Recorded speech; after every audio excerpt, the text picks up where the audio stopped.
تو اللہ تبارک و تعالیٰ کی رضا کے لیے اور ثواب حاصل کرنے کے لیے اس سلسلے میں اول تا آخر شرکت کی نیت کیجیے. حسب موقع عز وجل جل جلالہ صلی اللہ تعالی علیہ وسلم استغفر اللہ رضی اللہ تعالی عنہا رضی اللہ تعالی عنہ وغیرہ کہنے کی نیت کر لیجیے. اہم مدنی پھول لکھنے کی نیت کر لیجیے. قرآن پاک پڑھا جائے گا تو اللہ تبارک و تعالی کی رحمت کی امید پر کان لگا کر توجہ سے سننے کی نیت کر لیجئے. جو نیکی کی دعوت دی جائے گی اس پر عمل کرنے کی نیت کر لیجئے اور تک پہنچانے کی نیت کر لیجئے. علم دین کی تعظیم کی خاطر جب تک ممکن ہو دو زانوں بیٹھ کر سننے کی نیت بھی کر لیجئے. حضرت سیدنا موسیٰ کلیم اللہ علی نبی جنا علیہ الصلاۃ والسلام کے لیے جب فرعون نے قتل کا حکم دیا تو آپ نے مصر سے مدین کی طرف سفر اختیار فرمایا. سورہ قصص پارہ 20 ہے، اس کی آیت نمبر 22 سے میں آپ کو پیش کرتا ہوں. ترجمہ کنز الایمان سے اور تفسیر خزائن العرفان سے پیش کی جائے گی. بسم اللہ الرحمن الرحیم. وَلَمَّا تَوَجَّهَ تِلْقَاءَ مَدْيَنَ قَالَ عَسَى رَبِّي أَن يَهْدِيَنِي سَوَاءَ السَّبِيلِ. اور جب مدین کی طرف متوجہ ہوا. تفسیر خزائن العرفان. مدین وہ مقام ہے جہاں حضرت شعیب علیہ الصلاۃ والسلام تشریف رکھتے تھے.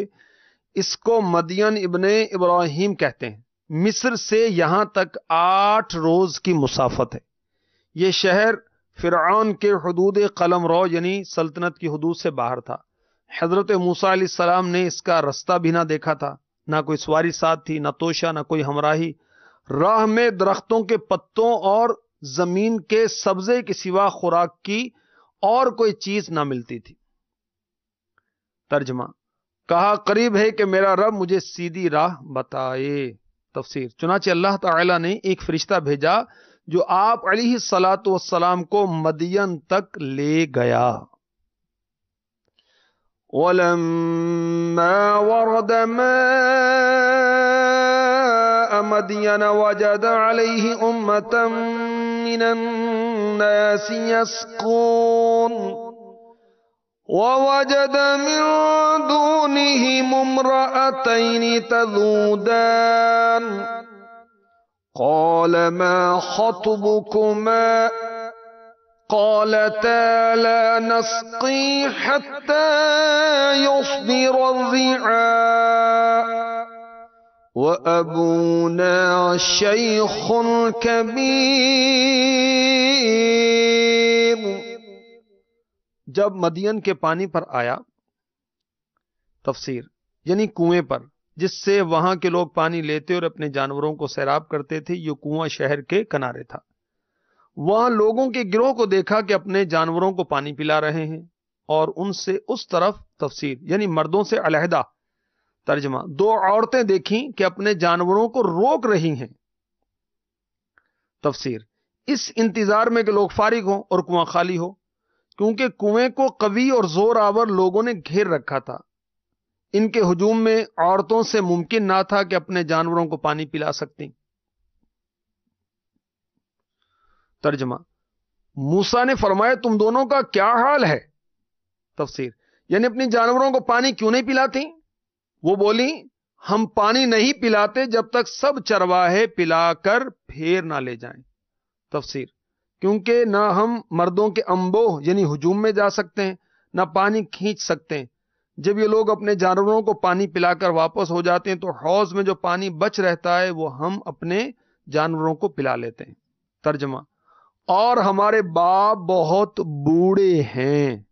تفسیر ضعیف ہیں، خود یہ کام نہیں کر سکتے، اس لیے جانوروں کو پانی پلانے کی ضرورت ہمیں پیش آئی.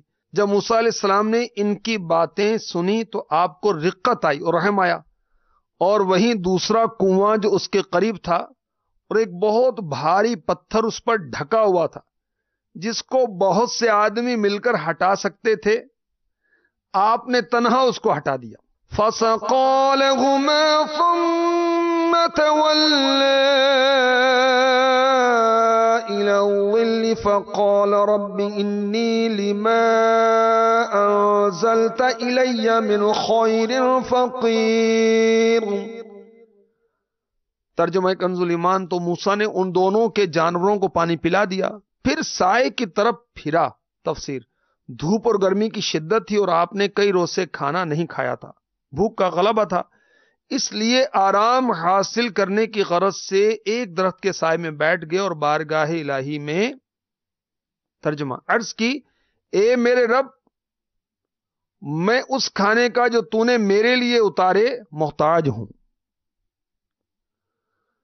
حضرت موسیٰ علیہ السلام کو کھانا ملاحظہ فرمائے پورا ہفتہ گزر چکا تھا. اس درمیان میں ایک لقمہ تک نہ کھایا تھا.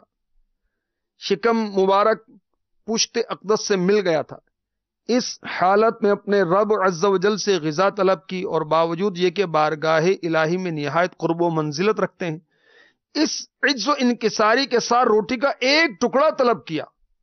اور جب وہ دونوں صاحبزادیاں اس روز بہت جلد اپنے مکان واپس ہو گئیں تو ان کے والد ماجد نے فرمایا کہ آج اس قدر جلد واپس آ جانے کا کیا سبب ہوا؟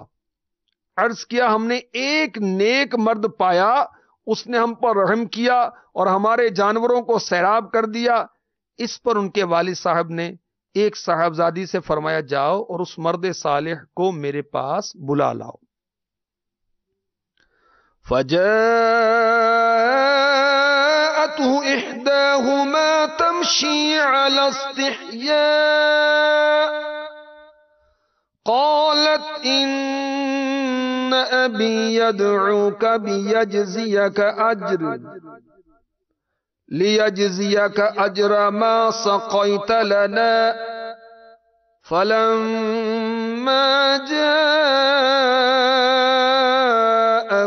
وقص عليه القصص قال لا تخف نجوت من القوم الظالمين.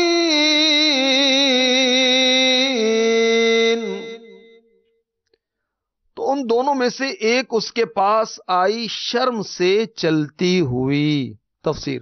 چہرہ آستین سے ڈھکے، جسم چھپائے. یہ بڑی صاحبزادی تھی، ان کا نام صفورہ ہے، اور ایک قول یہ ہے کہ وہ چھوٹی صاحبزادی تھی. ترجمہ. بولی، میرا باپ تمہیں بلاتا ہے کہ تمہیں مزدوری دے اس کی جو تم نے ہمارے جانوروں کو پانی پلایا ہے. تفسیر. حضرت موسیٰ علیہ السلام اجرت لینے پر راضی نہ ہوئے، لیکن حضرت شعیب علیہ السلام کی زیارت اور ان کی ملاقات کے قصد سے چلے اور ان صاحبزادی صاحبہ سے فرمایا کہ آپ میرے پیچھے رہ کر رستہ بتاتی جائیے، یا اپنے پردے کے اہتمام کے لیے فرمایا. اور اس طرح تشریف لائے. جب حضرت موسیٰ علیہ السلام حضرت شعیب علیہ السلام کے پاس پہنچے تو کھانا حاضر تھا. حضرت شعیب علیہ السلام نے فرمایا بیٹھیے، کھانا کھائیے. حضرت موسیٰ علیہ السلام نے منظور نہ کیا اور اعوذ باللہ فرمایا، یعنی اللہ کی پناہ. حضرت شعیب علیہ السلام نے فرمایا، کیا سبب کھانے میں کیوں عذر ہے؟ کیا آپ کو بھوک نہیں ہے؟ فرمائے کہ مجھے یہ اندیشہ ہے کہ یہ کھانا میرے اس عمل کا عوض نہ ہو جائے جو میں نے آپ کے جانوروں کو پانی پلا کر انجام دیا ہے، کیونکہ ہم وہ لوگ ہیں کہ عمل خیر پر عوض لینا قبول نہیں کرتے. حضرت شعیب علیہ السلام نے فرمایا، جوان، ایسا نہیں ہے، یہ کھانا آپ کے عمل کے عوض میں نہیں بلکہ میری اور میرے آبا و اجداد کی عادت ہے کہ ہم مہمان خوانی کیا کرتے ہیں اور کھانا کھلاتے ہیں. تو آپ بیٹھے اور آپ علیہ السلام نے کھانا تناول فرمایا. ترجمہ.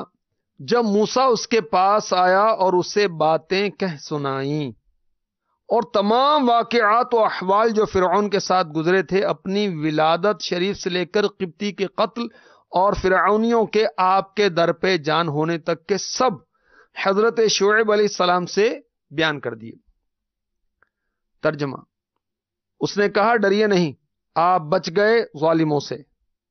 تفسیر. یعنی فرعون اور فرعونیوں سے، کیونکہ یہاں مدین میں فرعون کی حکومت و سلطنت نہیں.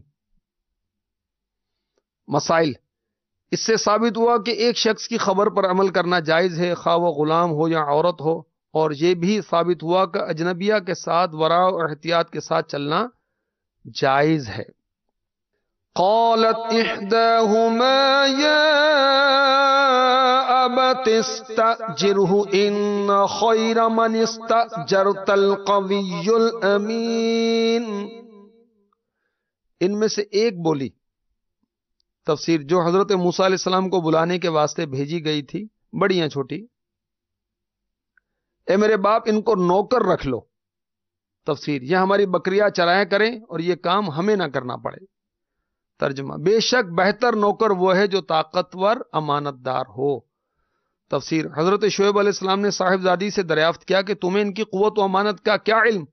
انہوں نے عرض کی کہ قوت تو اس سے ظاہر ہے کہ انہوں نے تنہا کنویں پر سے وہ پتھر اٹھا لیا جس کو 10 سے کم آدمی نہیں اٹھا سکتے تھے، اور امانت اس سے ظاہر ہے کہ انہوں نے ہمیں دیکھ کر سر جھکا لیا اور نظر نہ اٹھائی، اور ہم سے کہا تم پیچھے چلو، ایسا نہ ہو کہ ہوا سے تمہارا کپڑا اڑے اور بدن کا کوئی حصہ نمودار ہو.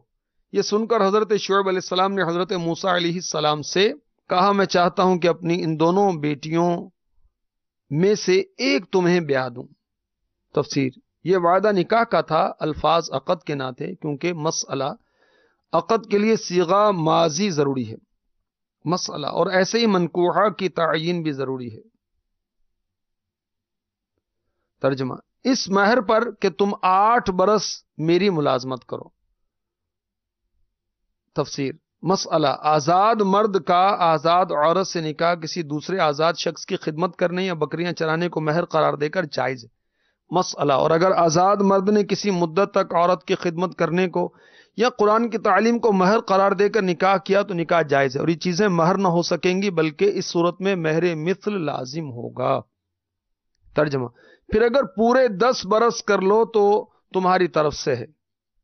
تفسیر، یہ تمہاری مہربانی ہوگی اور تم پر واجب نہ ہوگا، اور میں تمہیں مشقت میں ڈالنا نہیں چاہتا. تفسیر، کہ تم پر پورے 10 سال لازم کر دوں، قریب ہے انشاءاللہ تعالی تم مجھے نیکوں میں پاؤ گے. تفسیر، تو میری طرف سے حسن معاملت اور وفائے عہد ہی ہوگی، اور انشاءاللہ تعالی آپ نے اللہ تعالی کی توفیق و مدد پر بھروسہ کرنے کے لیے فرمایا.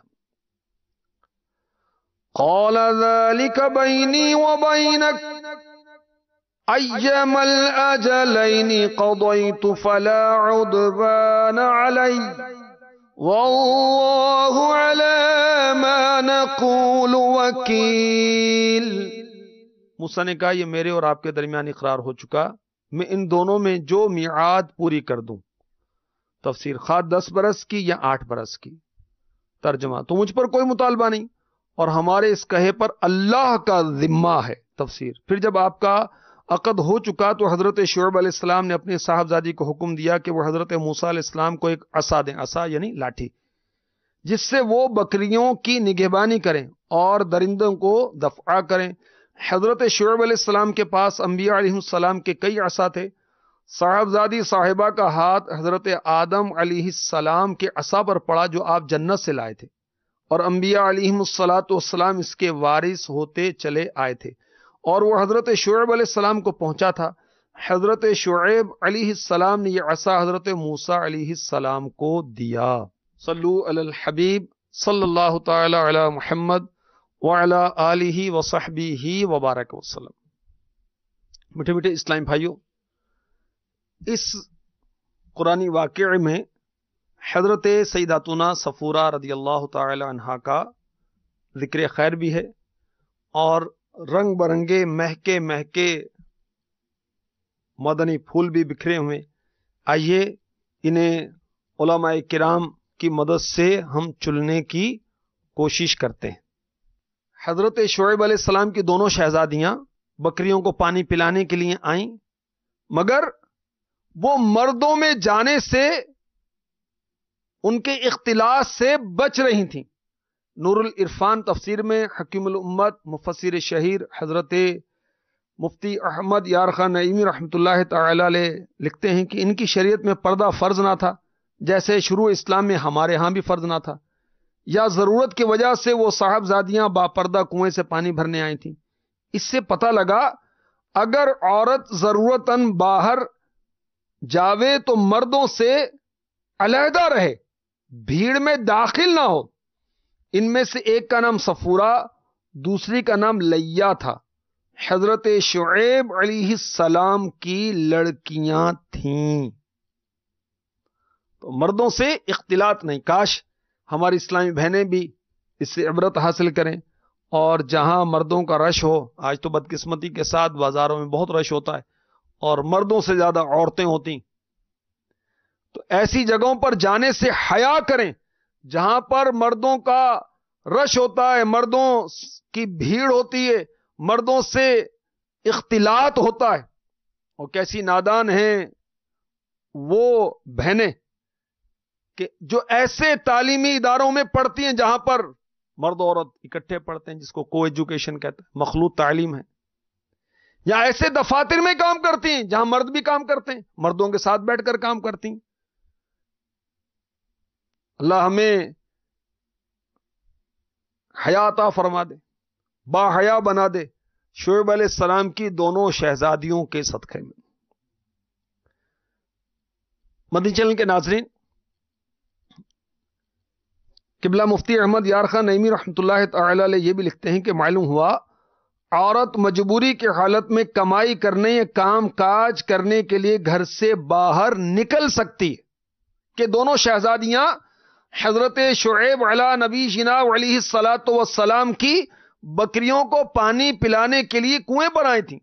تو عورت ضرورتاً نکل سکتی ہے کام کاج کرنے کے لیے، مگر میٹھے میٹھے اسلامی بھائیوں یاد رہے کہ اس کے لیے کچھ شرائط ہیں. پردے کے بارے میں سوال جواب میں میرے شیخ طریقت امیر اہل سنت نے لکھا ہے. سوال: کیا عورت ملازمت کر سکتی ہے؟ جواب: 5 شرطوں کے ساتھ اجازت ہے. 5 شرطیں ہیں، اگر یہ پوری ہوں تو عورت بھی ملازمت کر سکتی ہے. چنانچہ میرے آقا اعلی حضرت امام اہل سنت مجدد دین و ملت مولانا شاہ امام احمد رضا خان علی رحمت الرحمان فرماتے ہیں یہاں 5 شرطیں ہیں. نمبر 1، کپڑے باریک نہ ہو جس سے سر کے بال یا کلائی وغیرہ ستر کا کوئی حصہ چمکے. نمبر 2، کپڑے تنگ و چست نہ ہوں جو بدن کے ہیئات یعنی سینے کا ابھار یا پنڈلی وغیرہ کی گولائی وغیرہ ظاہر کریں. 3، بالوں یا گلے یا پیٹ یا کلائی یا پنڈلی کا کوئی حصہ ظاہر نہ ہوتا ہو. 4، کبھی نامحرم کے ساتھ خفیف یعنی معمولی سی دیر کے لیے بھی تنہائی نہ ہوتی ہو. 5، ان کے وہاں رہنے یا باہر آنے جانے میں کوئی مظنہ فتنے کا گمان نہ ہو. یہ 5 شرطیں اگر جمع ہیں تو حرج نہیں، اور ان میں ایک بھی کم ہے تو ملازمت وغیرہ حرام. امیر علیہ سنت فرماتے ہیں جہالت و بے باکی کا دور ہے، مذکورہ 5 شرائط پر عمل فی زمانہ مشکل ترین ہے. آج کل دفاتر وغیرہ میں مرد و عورت معاذ اللہ عز و جل اکٹھے کام کرتے ہیں، اور یوں ان دونوں کے لیے بے پردگی، بے تکلفی اور بد نگاہی سے بچنا قریب با ناممکن ہے. لہذا عورت کو چاہیے کہ گھر اور دفتر وغیرہ میں نوکری کے بجائے کوئی گھریلو کسب اختیار کرے. بعض اسلامی بہنیں جو مجبور ہوتی ہیں وہ گھر میں ہی کپڑا سینے کا کام کر لیتی ہیں اور کو گھریلو کام کر لیتی ہیں. تو امیر اہل سنت ایسیوں کو یہ ترغیب دلا رہے ہیں.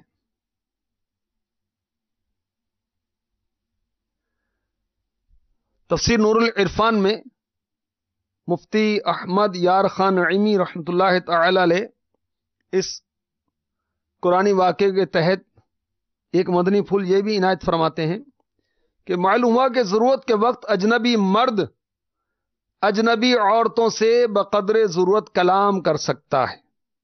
حضرت موسیٰ علیہ السلام نے دونوں شہزادیوں سے پوچھا، شعیب علیہ السلام کی شہزادیوں سے، کہ تم دونوں یہاں کیوں علیحدہ بیٹھی ہو؟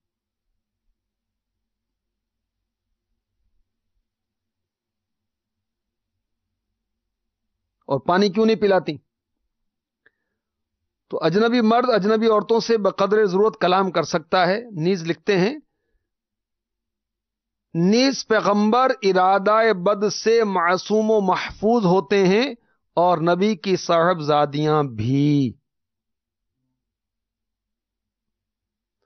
تو اگر عورت کو کسی غیر مرد سے گفتگو کرنی پڑ جائے، گھر کا دروازہ بجا اور باہر کوئی ہے، گھر میں کوئی نہیں ہے کہ وہ دروازے پر جائے، کوئی مرد نہیں ہے، تو کس طرح کس انداز سے بات کرے؟ فون اٹینڈ کرنا ہے اور بات کرنی ہے، کوئی گھر پر نہیں ہے، تو اب اس کا انداز کیا ہونا چاہیے؟ سنیے، میں آپ کو پردے کے بارے میں سوال جواب، جو کہ بہت ہی اہم کتاب ہے اور اسلامی بہنوں کو ضرور پڑھنا چاہیے، اسلامی بھائیوں کو بھی پڑھنا چاہیے۔ پردے کے بارے میں سمجھیں گے، انسائکلوپیڈیا ہے، بہت پیاری کتاب ہے۔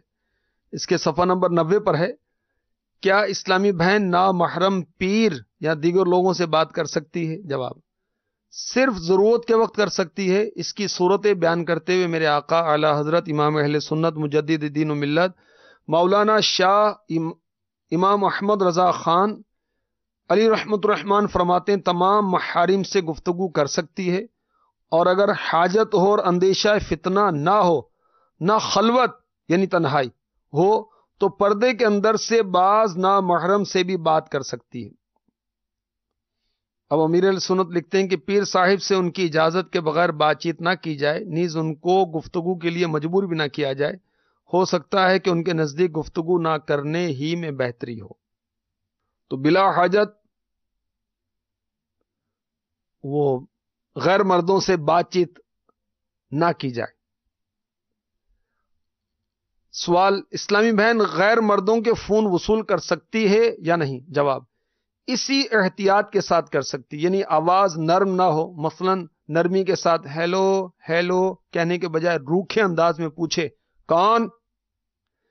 یہاں معاملہ ذرا دشوار ہے، کیونکہ امکان ہے کہ سامنے والا گھر کے کسی مرد سے بات کروانے کا مطالبہ کرے، اپنا نام و پیغام بیان کرے اور بات کرنے کا وقت وغیرہ پوچھے، کہ خدا نخواستہ با حیا اور با عمل اسلامی بہن کے بھینچے ہوئے روکھے انداز گفتگو کا برا مانے، اور شرعی مسائل سے ناواقف ہونے کے سبب منہ پھٹ ہو تو کچھ بول بھی پڑے، جیسا کہ بعض اسلامی بھائیوں نے اپنا تجربہ بیان کیا ہے کہ نامحرم عورتوں سے ضرورتاً فون پر بات کرنے کی نوبت آنے پر ہمارے غیر نرم اور روکھے لہجے پر عورتوں نے معاذ اللہ اس طرح کی باتیں سنا دی، مثلا مولانا آپ کو غصہ کیوں آ رہا ہے؟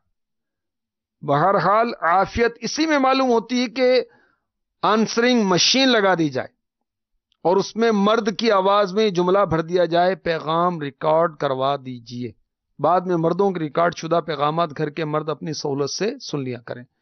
امہات المؤمنین رضی اللہ تعالی عنہن کی غیر مردوں سے گفتگو کے متعلق پارہ 22 سورۃ الاحزاب کی آیت نمبر 32 میں ارشاد ہوتا ہے، ترجمہ کنز ایمان، اے نبی کی بیویوں، تم اور عورتوں کی طرح نہیں ہو، اگر اللہ سے ڈرو تو بات میں ایسی نرمی نہ کرو کہ دل کا روگی کچھ لالچ کرے، ہاں اچھی بات کہو۔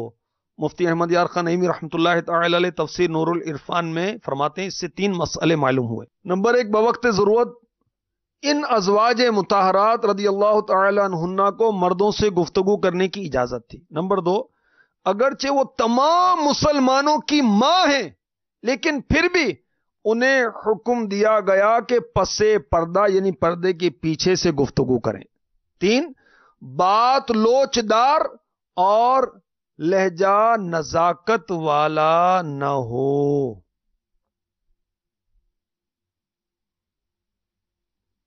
تو آپ نے سنا امت کی ماؤں کو اللہ تبارک و تعالی کیا ارشاد فرما رہا ہے کہ پردے کے پیچھے سے گفتگو کریں اور بات لوچدار نہ ہو، لہجہ نزاکت والا نہ ہو۔ تو ہماری اسلامی بہنوں کو اس سے سیکھنا چاہیے کہ جب کسی غیر مرد سے بات کرنی ہی پڑ جائے تو انداز نرم نہیں ہونا چاہیے، نزاکت والا نہیں ہونا چاہیے، بلکہ اس میں روکھا پن ہونا چاہیے۔ جو قرآنی واقعہ آپ کو عرض کیا گیا، اس میں مفتی احمد یار خان نعیمی رحمۃ اللہ تعالی علیہ نے ایک مدنی پھول نور العرفان میں اس کے تحت یہ بھی عنایت فرمایا، معلوم ہوا ضرورت کے وقت لڑکی اجنبی کو بلا سکتی ہے مگر شرم و حیا کے ساتھ، کہ حضرت سیداتنا صفورہ رضی اللہ تعالی عنہا حضرت موسیٰ علیہ السلام کے پاس آئیں حضرت شعیب علیہ السلام کا پیغام لے کر کہ آپ کو میرے والد بلا رہے ہیں. سبحان اللہ. ان کا آنے کا انداز شرم و حیا والا کیسا تھا قرآن نے بیان کیا. چنانچہ کیا ارشاد ہوتا ہے فَجَاءَتْ إِحْدَاهُمَا تَمْشِي عَلَى اسْتِحْيَاءٍ، تو ان دونوں میں سے ایک اس کے پاس آئی شرم سے چلتی ہوئی.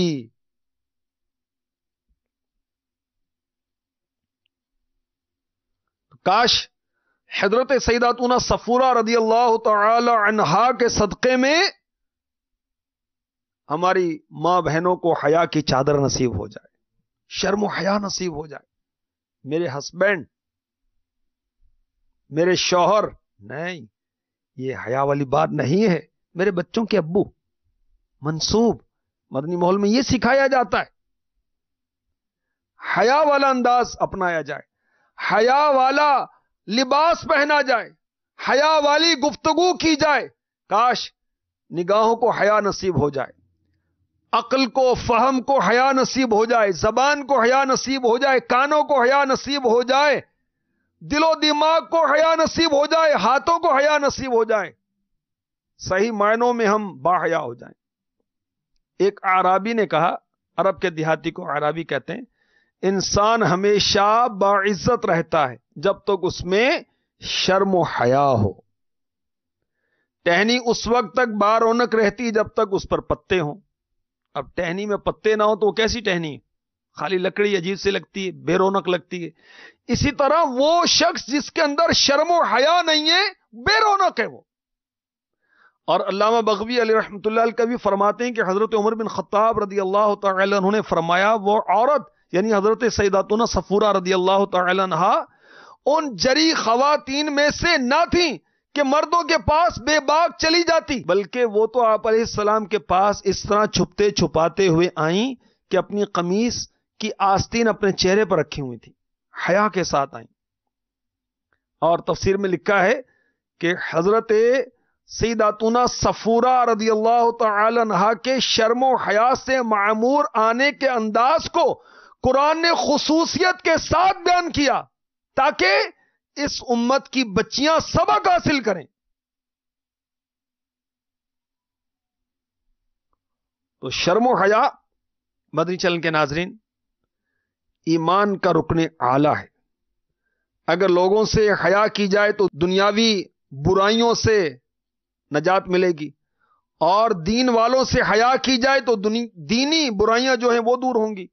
اور اگر اللہ اور اس کے رسول سے شرم کی جائے، حیا کی جائے عز و جل و صلی اللہ تعالی علیہ وسلم، تو انسان بد عقیدگی سے بھی بچ جائے گا، بد اعمالی سے بھی بچ جائے گا. ہماری امی جان سیداتنا عائشہ صدیقہ طیبہ طاہرہ عابدہ زاہدہ رضی اللہ تعالی عنہا فرماتی ہیں رأس مکارم الاخلاق الحیا، یعنی مکارم اخلاق کی اصل حیا ہے.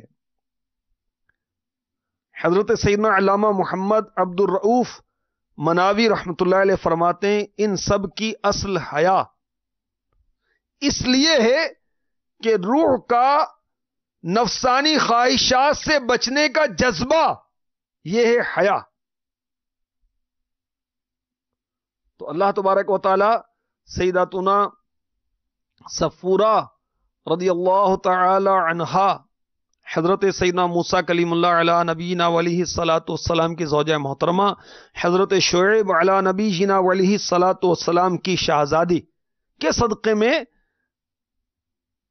ہماری اسلامی بہنوں کو حیا نصیب فرما دے، اسلامی بھائیوں کو بھی حیا نصیب ہو جائے. حیا کی تعریف امیر اہل سنت نے باحیا نوجوان میں جو لکھی ہے وہ یہ ہے کہ عیب لگائے جانے کے خوف سے جھینپنا، وہ وصف جو ان چیزوں سے روک دے جو اللہ تعالی اور مخلوق کے نزدیک ناپسندیدہ ہوں.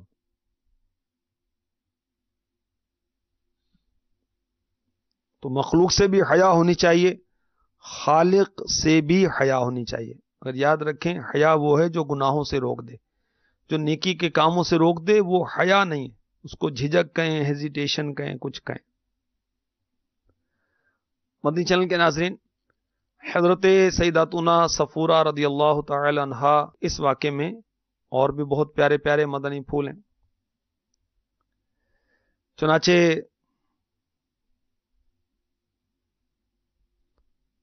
مشہور صحابی حضرت عبداللہ بن مسعود رضی اللہ تعالی عنہ فرمایا کرتے تھے، میرے علم میں 3 ہستیاں ہیں جو فراست کے بلند ترین مقام پر پہنچی ہوئی تھیں. نمبر 1 امیر المؤمنین حضرت ابو بکر صدیق رضی اللہ تعالی عنہ کہ ان کی نگاہ کرامت کی نوری فراست نے حضرت عمر رضی اللہ تعالی عنہ کے کمالات کو دیکھ لیا، اور آپ نے حضرت عمر فاروق اعظم رضی اللہ تعالی عنہ کو اپنے بعد خلافت کے لیے منتخب کیا، جس کو تمام دنیا کے مورخین اور دانشوروں نے بہترین قرار دیا. نمبر 2 حضرت موسیٰ علیہ السلام کی زوجہ محترمہ حضرت سیداتنا صفورہ رضی اللہ تعالی عنہا، یہ بھی وہ ہستی ہیں کہ انہیں فراست کا بلند ترین مقام حاصل ہے کہ انہوں نے موسیٰ علیہ السلام کے روشن مستقبل کو اپنی فراست سے بھانپ لیا اور حضرت شعیب علیہ السلام سے عرض کیا کہ آپ اس جوان کو بطور اجیر اپنے گھر پہ رکھیں.